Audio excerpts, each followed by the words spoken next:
Info 2S, la chaîne du peuple. N'oubliez surtout pas de vous abonner, de vous liker et surtout de vous partager.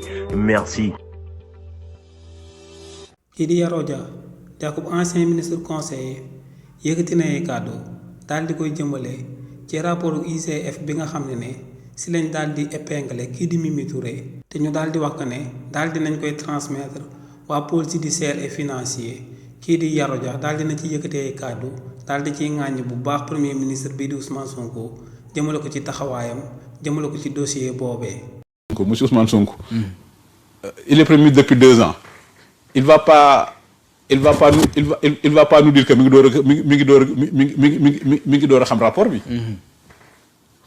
Parce que c'est ça qu'il faut condamner. Ça dit maintenant la justice, c'est le seul service de l'État qui porte le nom d'une vertu. Il faut que les Sénégalais trouvent un consensus pour que ñu bàyyi la justice faire son travail. Que l'agenda de la justice ne doit pas être assujetti à un agenda politique. Mais monsieur Ousmane Sonko mooy premier ministre depuis 2 ans. Donc moom mi ngi door a découvrir rapport bi. Mais la question qu'il faut se poser, c'est la temporalité. Pourquoi mu xaar ba ce moment précis mu door ko mu door. Est-ce que amoon na tous les éléments. Yenn élément c'est un rapport. Ban élément c'est un rapport de l'IGE. Mais rapport d'IGE présidence la war a présidence. waaw man moom ma ci jaaxal waaye xam nga nguur si moom. nee na rapport yëpp fi mu ne nii yëpp liir na ko mi ngi ak moom yor na ko et cetera dina ko kii. waaw mais xam nga li may wax yoon mi ngi ci def liggéeyam. xam nga moom mooy premier ministre du Sénégal. Depuis 20 mois. Donc la suspicion légitime. lu tax mu xaar ba pareil moment. lu tax mu xaar ba pareil moment. Donc ça fait 2 ans. kon fayantoo nga ko bëgg a jàpp. Non loolu mais la suspicion est légitime. La suspicion est légitime.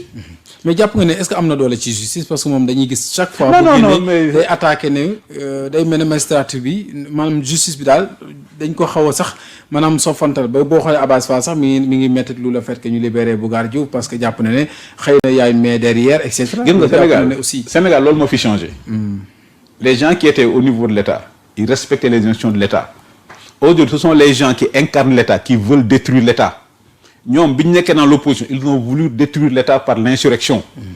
Ils ont voulu détruire l'État par l'insurrection. Ils ont échoué grâce à nos vaillantes forces de l'ordre. Mais aujourd'hui c'est eux qui incarnent l'État. Et c'est pourquoi j'ai dit le problème de Ousmane Sonko c'est qu'il confond. Mentalement il est encore chef de l'opposition alors que c'est le chef de notre gouvernement. loolu moo indi confusion bi am.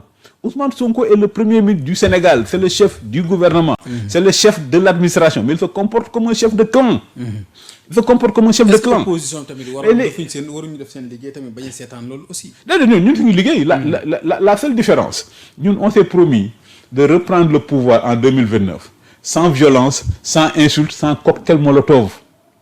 C'est-à-dire que nous notre style d'opposition là, c'est l'opposition légale. damay fàttali Ousmane Sonko moom moo fi bëggoon indi opposition insurrectionnelle.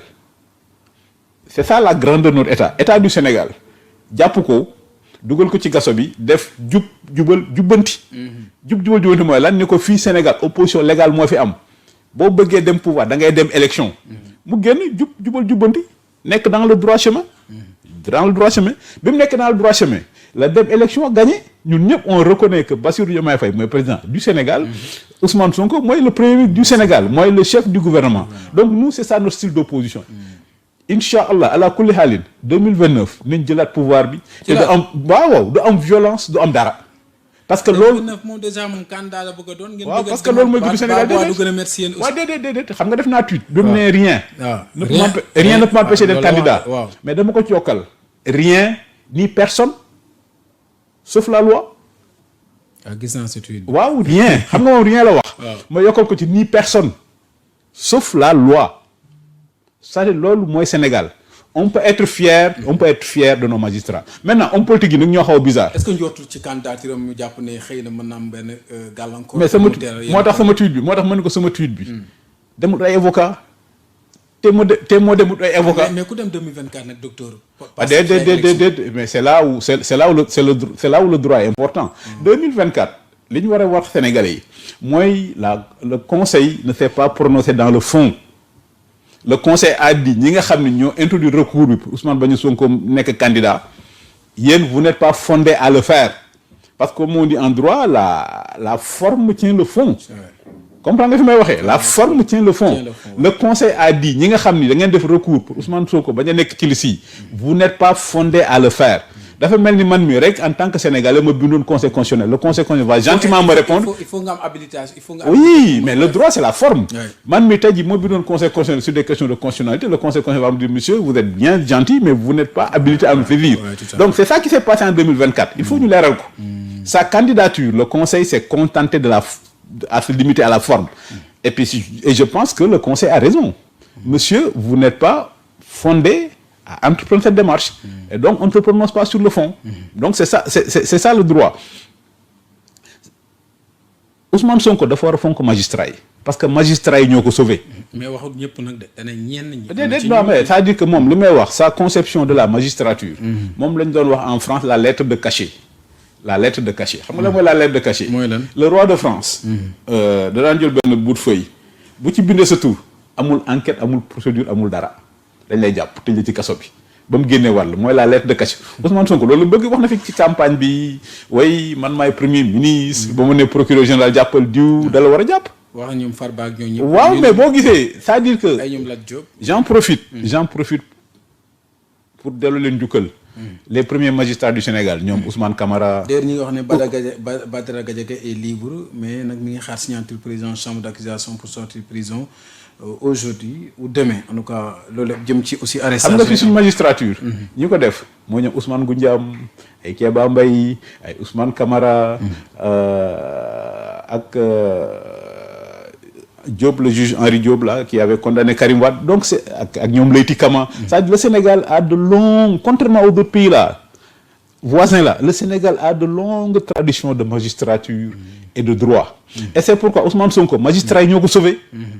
magistrat yi ñoo ko sauvé il a mené une guérilla juridique contre l'État du Sénégal de 2021 jusqu'à 2024 maintenant problème bi mu am pour moom la justice mooy quand ça l'arrange quand les juges prennent des décisions qui lui sont favorables ce sont les meilleurs juges quand les juges prennent des décisions qui lui sont favorables ils sont forcément corrompus et li mu war a arrêter il faut qu'il se rappelle que c'est lui le premier ministre du Sénégal boo nekkee premier ministre du Sénégal tu es le chef de l'administration tu es le chef du gouvernement et donc un premier ministre dans aucun pays au monde ne peut pas parler comme ça aux magistrats pendant un court instant bi mu demee Assemblée nationale pendant de façon très provisoire et séquentielle il a été premier ministre bi mu waxee oui magistrat yi il faut ñu bàyyi leen parce que le temps de la justice parce que foofu gis nañu si wax na aussi waaw boobu dama toog ma ne alhamdulilah le miracle s'est produit il est enfin premier ministre mais comme dit les Peuls l'habitude c'est comme les cheveux tu as beau raser ça revient xam nga loolu wax vendredi il s'est comporté comme un premier ministre responsable à l'Assemblée nationale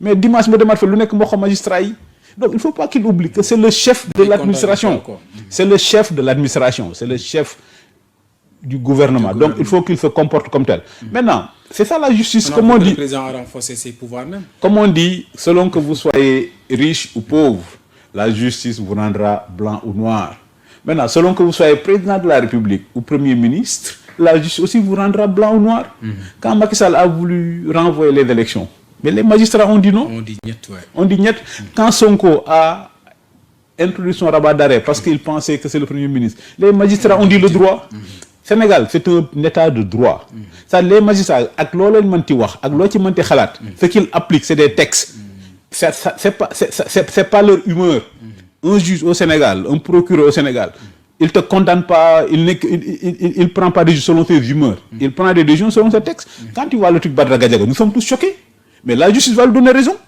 la justice va lui donner raison c'est pourquoi nga gis nit procureur jàpp la nga dem ba la fin ñu bàyyi la c'est ce qui est arrivé à Lat Diop ay Mansour Faye ak yu demee noonu donc c'est pourquoi les Sénégalais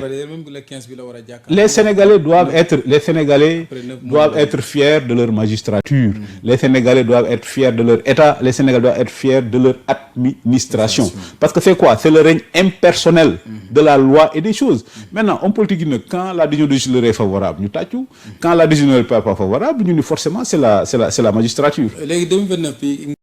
kon ñoo ko gisandoo kii di Yàlla Dia akub question lañ ko daal di posé jëmale ko ci rapport bi nga xam ne ci loxo Ousmane Sonko la bàyyeekoo te muy rapport IGF kookee ñaari minutes la daal di wax jëmale ko ci rapport boobee lu ci des yëpp ay attaques personnelles la ko daal di jël jëmale ko ci premier ministre bii di Ousmane Sonko te ne ak loolu ñoom en 2029 ñoom ñooy ñëw daal di jël pouvoir bi ci réewu Sénégal.